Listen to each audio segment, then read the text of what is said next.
So అట్లాంటి neighbourhood మనకు అవసరం లేదండి. మన సరౌండింగ్స్ మనం గుడ్ సరౌండింగ్స్ మనం క్రియేట్ చేసుకుంటే మన లైఫ్ బాగుపడుతుందని నేను చెప్తున్నా అండి. అంటే మనకి మంచి చెడు చెప్పే వాళ్ళు ఉండాలి. 10 మందిని చూసి మనము నేర్చుకోవాలి, మంచి నేర్చుకోవాలి కానీ చెడు నేర్చుకోవద్దు. మనం చాలా చూస్తాము, నెగిటివ్కి ఎక్కువ అట్రాక్ట్ అవుతాము, పాజిటివ్కి తక్కువ. సో నెగిటివ్కి మనం అట్రాక్ట్ అవ్వద్దు. ఫస్ట్ అంతా మనము లేదు నేను అట్రాక్ట్ అయిపోతా అంటే నెగిటివ్ చూడొద్దు, చెయ్యొద్దు, మనం వినొద్దు కూడా. అంతే కదండి. సో ఇట్లా మనం లైఫ్లో చాలానే చూస్తూ ఉంటాము.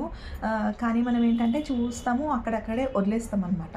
అదే మనం డైలీ మనం చూసినవి, ఈరోజు ఏం చూసినాం, ఏం చేసినాం, మనం రోడ్ పైన వెళ్తున్నాము, ఎక్కడ మనం డైలీ డే మొత్తంలో ఏం చేసినాం, ఏం చూసినాం అని మనం ఒక్క సెకండ్ ఒక 5 మినిట్స్ ఇంటికి రిటర్న్ అయిన తర్వాత కూర్చొని మనం రివైండ్ చేసుకుంటే డే ఎండ్లో మనకి ఇట్లాంటి మోరల్స్, ఇట్లాంటి ఎక్స్పీరియన్సెస్ చాలానే గెయిన్ చేసుకుంటాము. మనము వాటితోనే మోటివేషనల్గా మనం తీసుకొని మనం లైఫ్ లీడ్ చేస్తే చాలా బాగుంటుందండి. సో ఇది సింపుల్గా ఒక చిన్న స్టోరీ నా లైఫ్లో జరిగింది. స్టోరీ అని కూడా కాదు, నా లైఫ్ ఎక్స్పీరియన్సెస్. ఇట్లాంటివి చాలానే ఉంటాయండి అందరి లైఫ్లో.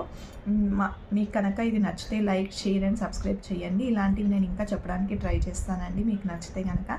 Thank you for watching. Please take care and bye.